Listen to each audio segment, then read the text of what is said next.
आ गए सब?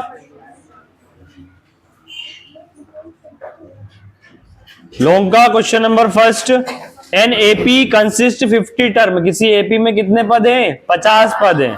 कितने पद हैं?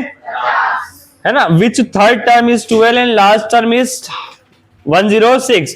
किसी एपी में टोटल 50 पद हैं, जिसका तीसरा पद कितना है? बोलो 12। तीसरा पद कितना है? 12। और उसका 50वां पद कितना है? 106। ठीक है। हमसे क्या पूछा है? 29th टर्म निकालना है। तो ये सेम टू सेम तीसरा पद और 50वां पद दिया है, तो हम यहां से समझ सकते हैं, क्या समझ सकते हैं भाई, कि एक पद दूसरे पद, दो पद की वैल्यू दी है, तीसरा पद पूछा है, तो हम कौन सी मेथड लगाएंगे? Equation method.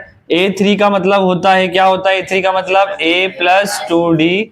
और A50 का मतलब क्या होता है? A plus 49D।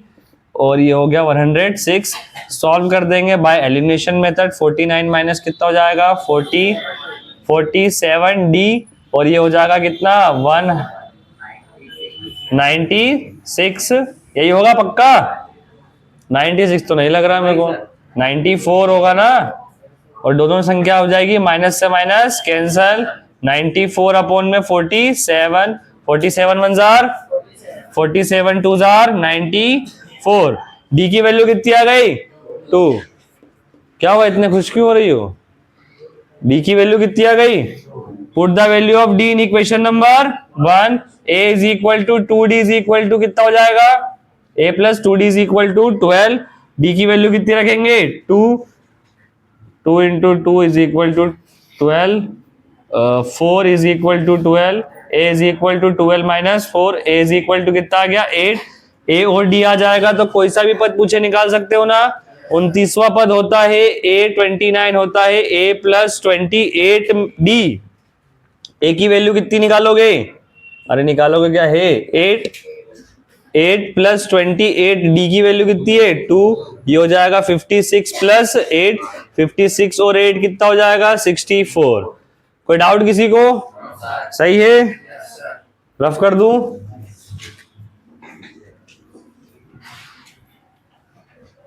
Question number 2।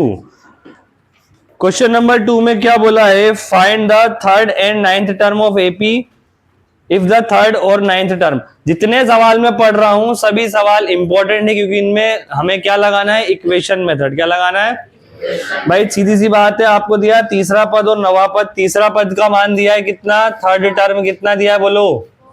Third term को लिख सकता हूं A3। यहां तो सॉल्यूशन से ही कर रहा हूं ना। A3 कितना है अपना? 4। और यहीं पर A9 कितना है? माइनस का। और आपसे पूछा है कौन सा टर्म 0 होगा? कौन सा टर्म? कौन सा टर्म? कौन सा टर्म? कौन सा टर्म मतलब n। n क्या हो जाएगा? बात खत्म। पहले हम इसको सॉल्व करते हैं आगे। कैसे सॉल्व कर सकते हैं? बोलो बोलो बोलो। इसको क्या लिखेंगे? a प्लस, इसको क्या लिखेंगे? कितना आ जाएगा? माइनस का 8। ये कैंसिल हो जाएगा तो कितना हो जाएगा यहां पर? 10D होगा कि नहीं होगा? 10D। अरे 10 होगा कि नहीं होगा? यस सर बोल रही हो। तो क्या होगा? 6D। और यहां कितना होगा? 12। प्लस का या माइनस का? माइनस का बोल रही हो। प्लस का 12 होगा ना। D इज इक्वल टू कितना हो जाएगा? माइनस का 2। ये D की वैल्यू है, A की वैल्यू निकाल सकते हैं। Put the value of D in equation number A plus 2D is equal to 4। D की वैल्यू कितनी है? माइनस का 2। So A is equal to कितना हो जाएगा? अरे ये माइनस का 4 और A इज इक्वल टू हो जाएगा 8। ये उठ के चला जाएगा तो प्लस का हो जाएगा, 8 हो जाएगा। A आ गया और D आ गया है। अब सवाल का मेन पार्ट आता है कि इसमें से कौन सा टर्म इस AP का, जिसका पहला पद 8 है और डिफरेंस कितना है? माइनस का 2, इसका कौन सा पद शून्य होगा? मान लेते हैं AN बराबर कितना हो जाएगा? AN बराबर कितना हो जाएगा? तो हमें क्या फाइंड करना है? N। सो क्या होता है formula? AN let a n is equal to 0, a n बराबर a plus n minus 1 into d. यहाँ पे क्या रखेंगे हम 0, ए कितना रखेंगे 8 प्लस एन हमें फाइंड करना है तो एन वही रहेगा, डी कितना हो जाएगा बोलो माइनस का 2, और यहाँ पर 8 इधर आके माइनस का हो जाएगा, माइनस का 2 अपोन में आ जाएगा, ये कैंसिल हो जाएगा, माइनस से माइनस कैंसिल कितना आ गया 4, और n इज इक्वल टू कितना हो जाएगा 5। मैं ऐसा कह सकता हूँ ए एन बराबर 5 था, मतलब ए 5 बराबर 0 हो गया। ए एन बराबर 0 माना था, n की वैल्यू 5 आ गई, मतलब पांचवा पद क्या हो जाएगा 0 हो जाएगा, 0 हो जाएगा। कोई डाउट किसी को? यहां भी हमने किसका इस्तेमाल किया है, इक्वेशन मेथड। चलो दूसरा क्वेश्चन भी हो गया, तीसरा क्वेश्चन करते हैं।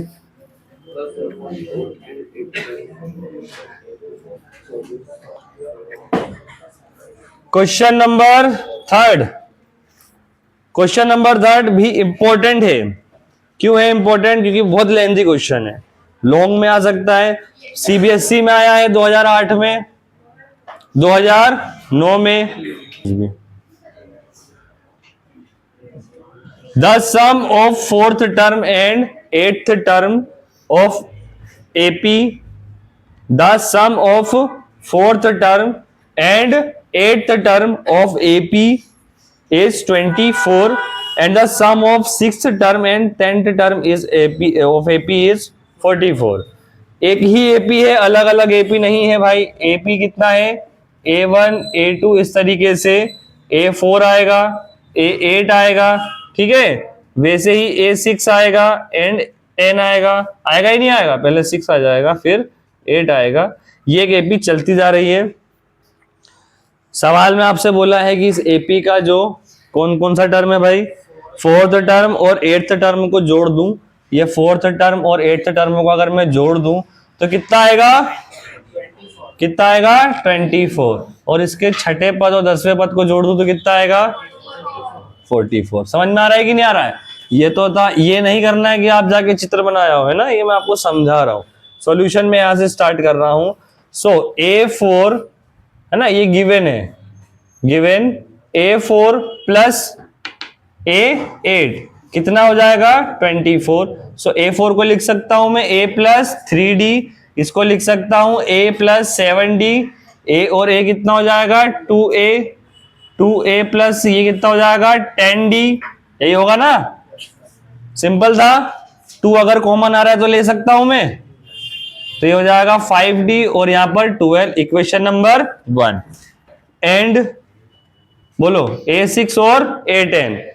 सत्यम हरकत मत कर।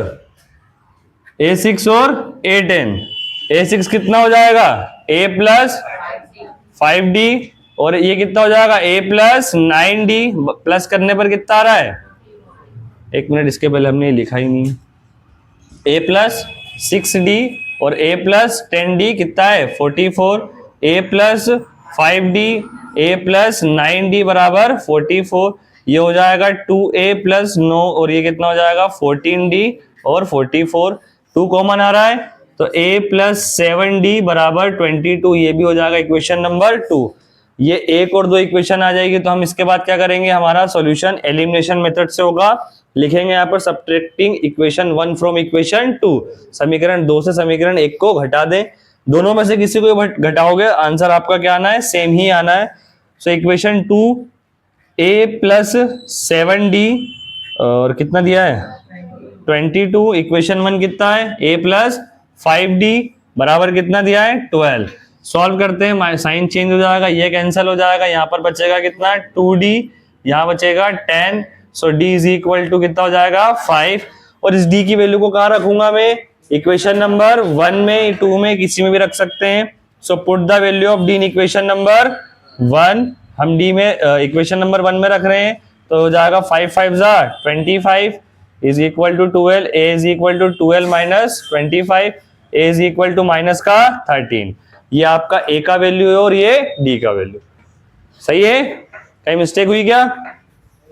अरे D आ गया, D की वैल्यू को उठा के इसमें रख दिया, सॉल्व कर दिया, आगे बढ़े। अब हमसे पूछा था सवाल में क्या, सवाल में पूछा भाई फर्स्ट 3 टर्म निकालने हैं। फर्स्ट पहला टर्म तो आपके पास है कितना, फर्स्ट 3 टर्म लिखने के पहले लिखेंगे हम first 3 term can be represent as a plus d और ए प्लस 2d। शुरू के 3 पद हम इस तरीके से व्यक्त कर सकते हैं। किस तरीके से करेंगे, ए प्लस डी और ए प्लस 2d। ए की वैल्यू कितनी है -13 प्लस डी की वैल्यू कितनी है 5, -13 प्लस 2 इंटू डी की वैल्यू 5। सो माइनस का 13, ये कितना हो जाएगा माइनस का 8, ये कितना हो जाएगा -13 इंटू 10, सॉरी प्लस 10 -13 -8, बता दो कितना आएगा माइनस का 3। यही आपका फाइनल आंसर है। क्वेश्चन नंबर 4 में बोला है if the sum of 7 term, if the sum of first 7 term of an AP is 49 and that of 17 term is 289, find the sum of first n term। CBSE में आने वाले questions हम कर रहे हैं ना, अभी तक एमपी बोर्ड में जो आए क्वेश्चंस आए हमने मतलब सीबीएसई के ज्यादा करें, जो सीबीएसई में आए एमपी बोर्ड में बहुत कम आए। मे भी पॉसिबल हो सकता आ जाए एग्जाम में, ठीक है, हमें अपनी तरफ से तैयारी रखनी है। लिखा हुआ है किसी एपी का 7वां पद तक का योग कितना है 49।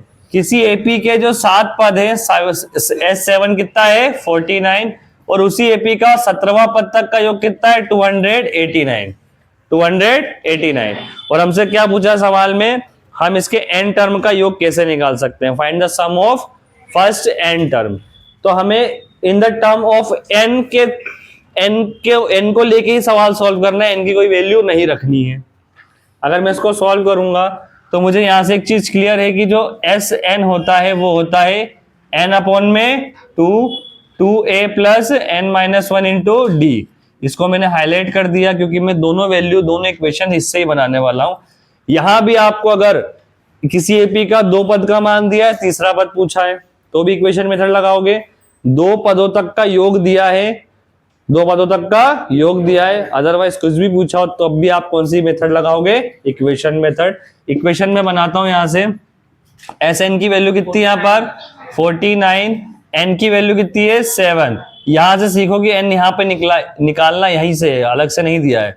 तो n अपॉन में 7 अपॉन में कितना हो जाएगा, उसके बाद 2 a की वैल्यू पता है क्या, नहीं पता। n की वैल्यू पता है क्या, जी हाँ पता है 7 -1 कितना हो जाएगा 6d। आगे सॉल्व कर सकते हैं, मैं इसको कैंसिल कर सकता हूं, कितना हो जाएगा 7। अब ये इसके अपोन में इधर आ जाएगा तो कितना हो जाएगा 40। अब बताओ इसमें से 2 कॉमन ले सकता हूं, 7 ले लिया बाहर से, मतलब 2 कॉमन लिया तो 7 हो गया, यहाँ पर a हो गया, यहाँ पर 3 हो गया। ये हो गया इक्वेशन नंबर 1। आगे बढ़ते हैं इक्वेशन नंबर 2 के लिए सेम फॉर्मूला, यहीं पे हम वैल्यूज पुट करेंगे।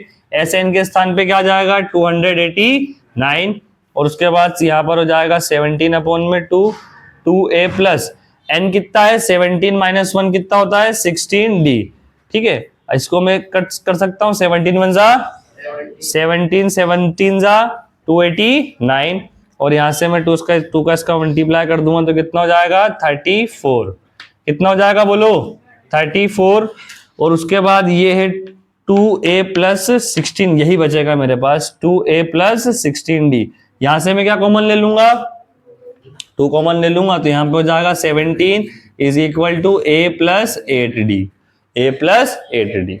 कोई डाउट किसी को, सिंपल था। ये इक्वेशन नंबर कौन सी हो गई सेकंड। आगे इसको सोल्व करेंगे subtracting equation number 1 from equation number 2 a plus 8d और उसके बाद क्या जाएगा बोलो इक्वेशन नंबर 1 कितना जाएगा 7 is equal to a plus 3d minus minus minus ये कैंसिल हो गया, ये हो गया 10 और ये कितना हो गया 8 में से 3 गया 5d, ये कैंसिल हो जाएगा। d इज इक्वल टू कितना जाएगा 2। अब a निकालने के लिए क्या करेंगे put the value of d in equation number first. क्या इक्वेशन नंबर फर्स्ट बोलो 7a plus 3d 7 is equal to a plus 3 की वैल्यू d की वैल्यू कितनी है 2 तो 3 2 कितना हो जाएगा 6 इधर आ जाएगा 7 माइनस 6 सो यहाँ से a इज इक्वल टू कितना आ जाएगा 1। यहां तक सवाल समझ में आ गया। अब आपसे पूछा है सवाल में n पदों तक का योग कैसे निकाल सकते हो। अगर आपके पास a मौजूद है d मौजूद है फिर से ये फॉर्मूले के पास आ जाओ। इस फॉर्मूले में बेस वैल्यू रखनी है। सो सम ऑफ n टर्म हो जाएगा n अपॉन में 2। भाई n की तो वैल्यू निकालनी ना, sum of n term, sum of किसका, जिसका पहला पद एक हो और उसका अंतर कितना हो 2, उसी एपी का। तो भाई पहले पद के स्थान पे क्या रखेंगे हम 1 प्लस n, तो हमें पता ही नहीं है n, और यहां पर कितना जाएगा d की जगह पर 2। S N is equal to n upon में 2, ये हो जाएगा 2 प्लस, आगे सॉल्व कर सकते हैं इसको, मल्टीप्लाई कर दो 2 इंटू एन, 2n माइनस 2, 2 से 2 कैंसल, और उसके बाद बचेगा n अपॉन में 2, और ये हो जाएगा 2n, 2 से 2 कैंसल, n इंटू n क्या होगा n स्क्वायर। मतलब sum of n term, sum of n term क्या हो जाएगा n स्क्वायर। अगर मैं आपसे कहूं कि शुरू के इसी एपी के 10 पदों का योग क्या हो जाएगा, तो 10 यानी n होता है, n स्क्वायर यानी कितना हो गया 100। मतलब इस एपी के अगर 10 टर्म का टोटल निकाला जाए तो क्या हो जाएगा 10 का स्क्वायर, 12 निकाला जाए तो क्या हो जाएगा 144। वैसे भैया 7 का स्क्वायर क्या होता है 49, 17 तक का टर्म कितना हो गया 17 का स्क्वायर यानी 289। इंपॉर्टेंट कॉन्सेप्ट है, ध्यान से करिएगा इसको, सवाल अगर एग्जाम में आता है तो। कोई डाउट किसी को? No sir.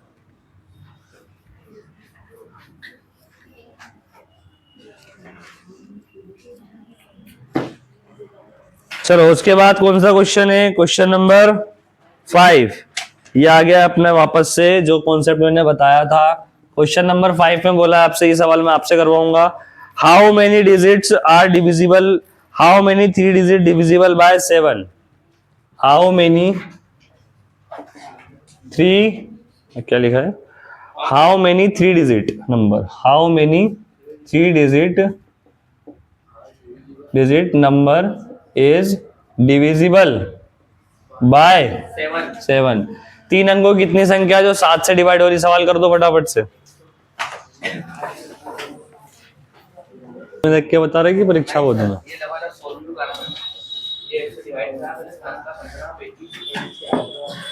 चलो क्या लिखा है इस क्वेश्चन में, how many 3 digit number is divisible by 7। ऐसी 3 अंकों की कितनी संख्या है जो 7 से पूर्णतः विभाजित होंगी। तो पहला नंबर 100 होता है और अंतिम नंबर होता है 999, यही 3 अंक होते हैं। इसके पहले के सभी 2 अंक हो जाएंगे और इसके बाद सभी 4 अंक हो जाएंगे। पहला नंबर जो 7 से डिवाइड होगा वो 105, फिर 112, अंतिम अंक बता दो फटाफट से 990। ठीक है, ये पहला नंबर है तो a इज इक्वल टू कितना हो गया, d इज इक्वल टू 7, और हमें बस ये पता करना है कि ये कितने नंबर पे आ रहा है। तो मैं कह सकता हूं ये nवें नंबर पे आ रहा है और n हमें फाइंड करना है। So an is equal to a plus n minus 1 into d, और यहाँ पर हो जाएगा an की वैल्यू 994, 105 प्लस n कितना है फाइंड करना है, d कितना है 7, इधर आएगा माइनस होगा तो कितना होगा माइनस होने के बाद, बोलो कितना 880, और ये हो गया इधर बराबर n माइनस 1 इंटू 7, 7 इधर आ जाएगा, डिवाइड हो जाएगा n माइनस 1, 7 1 जा 7 2 जा 7 7 जा 127 is equal to n minus 1, n is equal to 128। किस किस का ये आंसर है, वेरी गुड।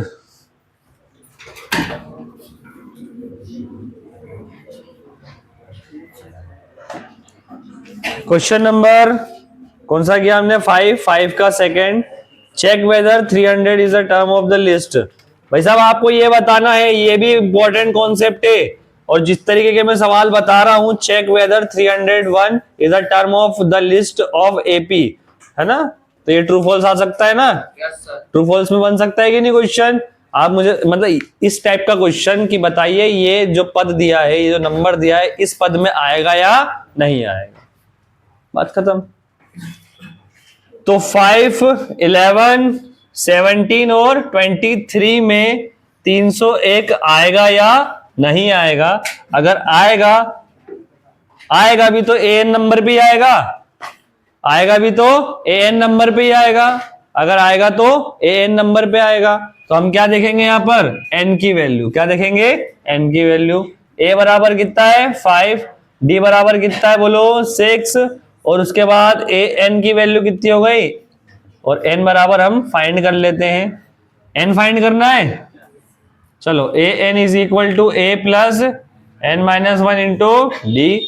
आगे सोल्व करते हैं। ए एन की वैल्यू कितनी है 301, ए की वैल्यू कितनी है 5, एन फाइंड करना है तो एन वही रहेगा और ये हो जाएगा, इसको इधर ले जाके माइनस कर दो 296 और इधर आ जाएगा कितना 6 डिवाइड में, इसको कैंसिल करते हैं तो 6 वन जा 6 और 6 से ही कैंसिल कर देंगे ऊपर वाले को भी, तो 6 वन जा 6, 6 4 जा 24, इधर कितना जाएगा 5, 6 के टेबल में 56 आता है क्या, 6 के टेबल में 56 आता है क्या, पक्का। इसको सिंपलेस्ट करो, ऐसे में कंफ्यूज हो जाओगे। 296 अपॉन में कितना आ रहा है 6, क्या मैं इसको 2 से कर सकता हूँ, तो 2 3 जा 6, 2 1 जा 2, 2 4 जा 8 और 2 8 जा, क्या इसको मैं आगे 3 से डिवाइड कर सकता हूँ, नहीं कर सकता है ना। तो 148 अपॉन में कितना आ गया 3 और 1 उठ के इधर आ जाएगा। अब यहां से एक बात तो क्लियर हो गई है कि मेरा जो भी आंसर आएगा, इसको आगे सॉल्व कर लेना, जो भी आंसर आएगा वो डेसिमल में आएगा और डेसिमल का मतलब फ्रैक्शन होता है, क्या होता है। और यहां से नई चीज सीखो कि कोई भी एन केवल और केवल क्या हो सकता है, एक पॉजिटिव इंटीजर, और पॉजिटिव इंटीजर कहां से शुरू होता है 1 से, कहां से, मैं 0 की बात नहीं कर रहा हूं, 1 2 3 4 इस तरीके से हो सकता है। अदरवाइज एन की वैल्यू पॉजिटिव इंटीजर के अलावा कुछ भी आ रही है तो वो एन होगा ही नहीं। समझ में आ गया, कोई डाउट है किसी को कुछ भी। क्वेश्चन नंबर 6, और इसी के साथ हम एक सवाल और करेंगे जो मुझे लगता है इंपॉर्टेंट है, इसके बाद करेंगे, उसके बाद चैप्टर 5 में क्लोज कर दूंगा। क्वेश्चन नंबर 6 में बोला है if in AP of first term is 5 and the last term is 45 and the sum is 400, किसी AP का पहला पद कितना है 5, आखिरी पद कितना है 45, उसका सम कितना है ना। Find the number of term, यानी क्या निकालना है n और निकालना है कॉमन डिफरेंस। अब ये सवाल को हम रिप्रेजेंट करेंगे हमारे टेक्निकल वे में, जैसे कि पहला पद कितना हो गया 5, उसके बाद इसका लास्ट टर्म यानी an कितना हो गया 45, उसके बाद इसका जो sn होगा कितना हो जाएगा 400। हमें क्या फाइंड करना है, n फाइंड करना है और क्या फाइंड करना है d फाइंड करना है। n फाइंड करना सत्यम बेटा, आप दूसरी बार देख लूंगा सीधे घर भेज दूंगा, कैसा कोई भेज दूंगा, दांत नहीं दिखाना है ना, यहाँ पढ़ते रहे बस, सीधे घर भेज दूंगा, मतलब कोई सवाल जवाब होगा ही नहीं जरा सा भी, टाइम पास नहीं करा रहा हूं मैं, नाच गाना नहीं चल रहा है। क्या बोल रहा था मैं, a बराबर 5, an बराबर 45, sn बराबर 400, तो क्या होगा, अब यहां से n निकालना है, दिया क्या है आपको, a भी दिया है, an भी दिया है और sn भी दिया है।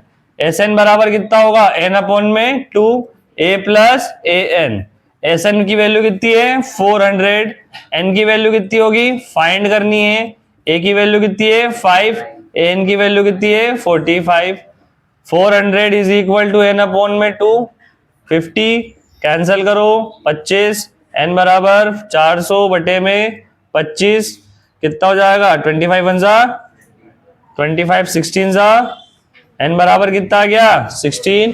n की वैल्यू उठा के कहां रखेंगे d पर, n की वैल्यू उठा के कहां रखेंगे d पर, और d निकालने के लिए क्या मुझे यही फॉर्मूला लगेगा क्या, d तो मैं कैसे भी निकाल सकता हूं ना, a पता है an पता है n पता है, तो d निकाल सकता हूं an a plus n minus 1 into D से। an की वैल्यू कितनी है 45, a की वैल्यू कितनी है, n की वैल्यू कितनी है 16 माइनस 1, डी की वैल्यू कितनी है फाइंड करनी है, वेरी गुड। ये हो जाएगा भाई साहब 45 माइनस 5 40, और ये कितना हो जाएगा 5 में इधर आ गया है, हाँ 15 इंटू डी, ये हो जाएगा 3, ये हो जाएगा 8, सो 8 अपॉन में 3, ये आपका डी आ गया, ये आपका एन आ गया। सिंपल, कोई डाउट इस चैप्टर में। एक क्वेश्चन है जो इंपॉर्टेंट है, जो भी नहीं किया अपन ने,